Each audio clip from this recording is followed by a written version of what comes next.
When I was going through chemo, there were times, well, most times, that I just felt uncertain what was going to happen. There's a lot of doubts, a lot of what ifs, and I constantly saw the number 111, whether that were on social media, on the clock, on the timer. It was constant. And I kept saying to people, I'm constantly saying 111 all the time. And it was all the way through chemo. So I thought, I'm not spiritual whatsoever. And my friend's quite spiritual. So I asked her and she said, oh my God, it's the angels, they're guiding you and all this, which, to be fair, at first I laughed, but now, I know it just sounds a little bit far-fetched, but I genuinely believed that it was saying you're going to be all right, you are going to be okay. And then it stopped after chemo finished. I stopped seeing this sort of thing. And then lately, since I've decided to go for it with my makeup business and really launch it out there, I've started to see it again. Constant, things. When I, look at the clock, look on social media. I looked this morning and it was 111 people have liked your post, things like that. But it's every time I look, it's not something that, and I'm not, like I've said before, I wasn't a spiritual person, but I just genuinely believe that something good is going to come from it. With the makeup, I've always just done it as a little bit of a side thing. It was never, I always had a full-time job running through. And like I've said before, last year I decided to quit my full-time job and go for it. And then I was diagnosed with cancer, so that did not happen. So after I'd done my initial treatment, I just thought, there's no way, I'm definitely going to go for it once I start feeling better. And I have done, and yeah, it just means everything to me. It's something that I've worked so hard for.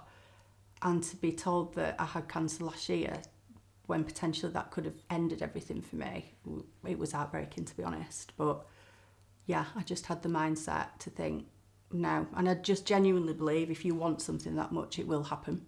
And I'm determined this year that it will. I was self-taught as well. So I never had the qualification, as so to speak, but I knew how to do makeup and learn and, through the years. But last year, when I was going through chemo, I thought, do you know what, I'm going to qualify myself. And I found someone who did it. And on the days that I felt okay, I put myself through the course and I qualified myself last year through chemo. Another thing that I took on with, why? Why when you're going through chemo? I don't know why I did that. But again, it just gave me a focus. Chemo days are tough, but not all of them are. Not all of them at all.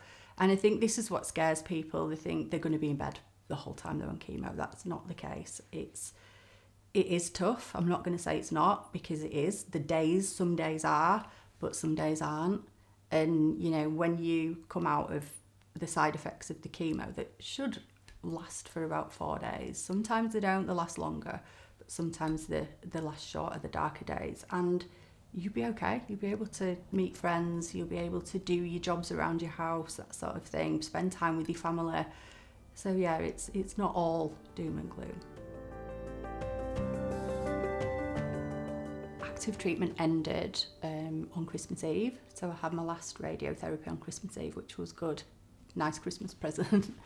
And I started immunotherapy, the Pembro, last month. So I've had one so far. I did have it alongside my chemo, but that particular drug doesn't seem to like me at all. It really affects my joints. So I had to go on a course of steroids before I had my first Pembro this time round. And that cleared the joint pain up, which was brilliant. And then I had my first Pembro and it brought it all back again. So it affects the big bones. It's given me inflammatory arthritis in those bones. So here, my hips and my knees. So I'm currently on another course of steroids. It's like a bit of a vicious circle. It is like the gift that keeps on giving, basically. So I'm on another course of steroids for that. And I've got another 15 days to go. And then hopefully I should be able to have some more immunotherapy. And then that is the final part, and then it's over. I had no knowledge of TNBC before. I was diagnosed. I didn't have a clue what it was.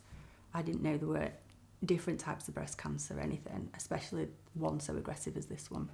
I never thought I'd get breast cancer, ever. It never entered my head that I would get it.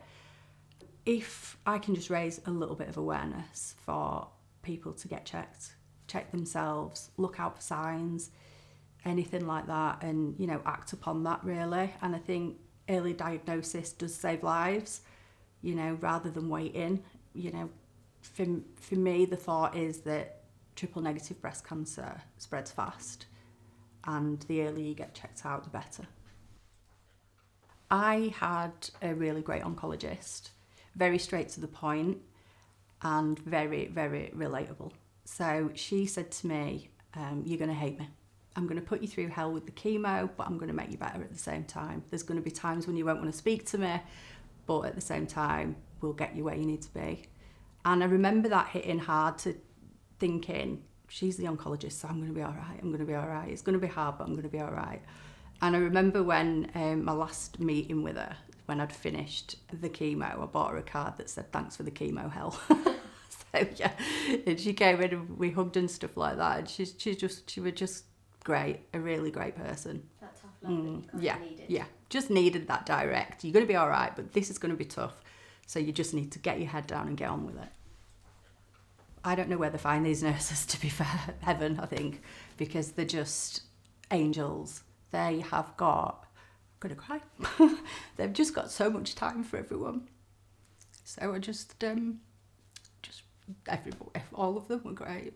Because they were just really nice ladies, and you know, you just think, God, what if you're going through something? And not one of them were ever grumpy, ever. And you just think, gosh, like, how are you so happy all the time? And just brighten everyone's day. I think you've just got to be a certain type of person to be a chemo nurse, yeah. It's looking back on everything now, you just think, wow, did that happen? Because you don't have time to think. The great thing about breast cancer, especially triple negative, is things happen quick because they treat it very fast. There's no time to sit and ponder. Even though I said before, there are waiting times, you know, waiting for scan results, things like that. However, it moves fast, it's treated quickly, and it was good for me because I didn't have that much time to think too much. Whereas my dad, his diagnosis to treatment start was a lot slower. And I think for breast cancer, it's a lot quicker. So that was reassuring, really. Anyone that's just been diagnosed, they're gonna be thinking, oh my God, what's happening?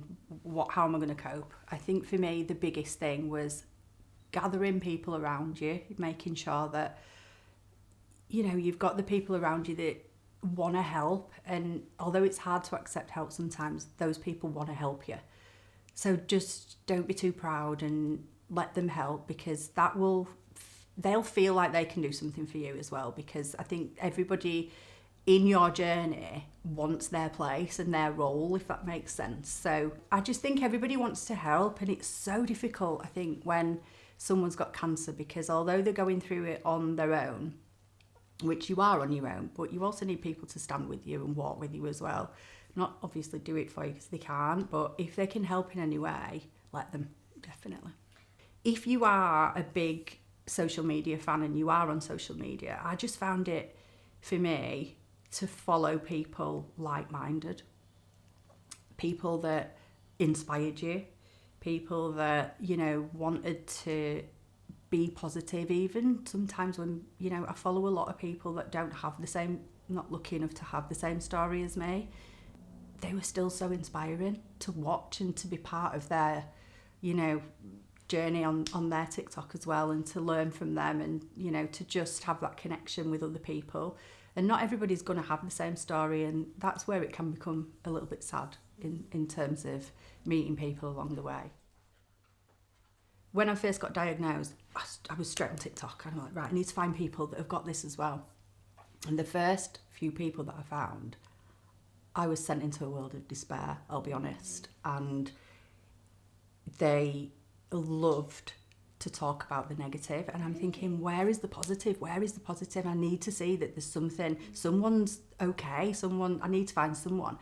And then I started to find the people that were okay, and unfortunately I did make the decision to remove the people that weren't. And you have to. It is, yeah, and I just needed to keep that focus, because I think it's bad enough you're going through your own, and not everybody, their story isn't going to be your story. And I said that to myself, and I thought, okay, that's what you feel. I might feel that, but I'm going to change that. I'm going to do it a different way. I'm going to be more positive about it. So, and that's what kind of kicked me off to think, I need to do this to help people, because what I'm seeing online at the minute is scaring me.